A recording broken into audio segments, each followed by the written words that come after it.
मन अपनी चंचलता तथा अस्थिरता के कारण जहाँ कहीं भी विचरण करता हो, मनुष्य को चाहिए कि उसे वहां से खींचे और अपने वश में लाए। मन स्वभाव से चंचल और अस्थिर है, किंतु स्वरूप सिद्ध योगी को मन को वश में लाना होता है। उस पर मन का अधिकार नहीं होना चाहिए।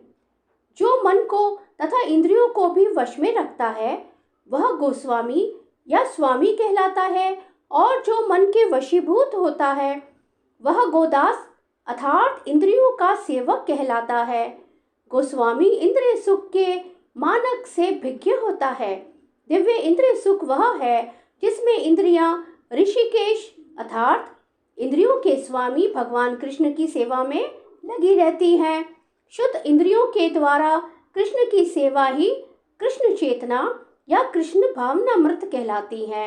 इंद्रियों को पूर्ण वश में लाने की यही विधि है। इससे भी बढ़कर बात यह है कि यह योगाभ्यास की परम सिद्धि भी है।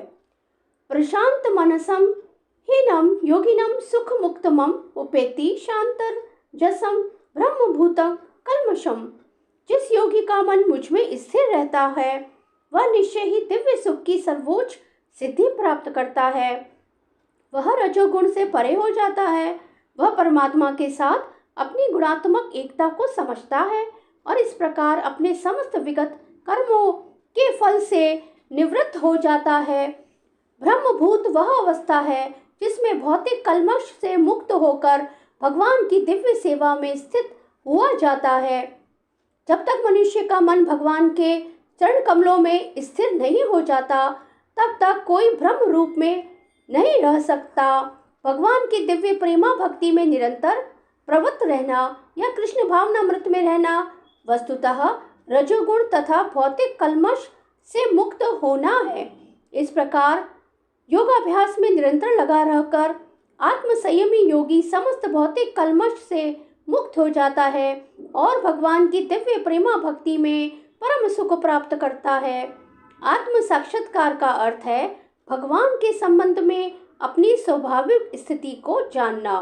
जीव आत्मा भगवान का अंश है और उसकी स्थिति भगवान की दिव्य सेवा करते रहना है।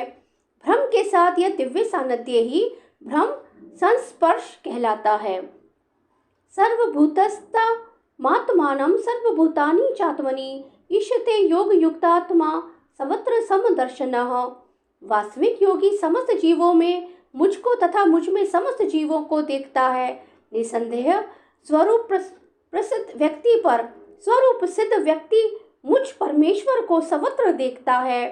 कृष्ण भावना भावित योगी पूर्ण दृष्टा होता है क्योंकि वह पर ब्रह्म कृष्ण को हर प्राणी के हृदय में परमात्मा रूप में स्थित देखता है। भगवान सभी प्राणियों का स्रोत होने के कारण माता और पालनकर्ता के समान है। जिस प्रकार माता अपने समस्त पुत्रों के प्रति समभाव रखती है उसी प्रकार परम पिता भी रखता है। फल स्वरूप परमात्मा प्रत्येक जीव में निवास करता है।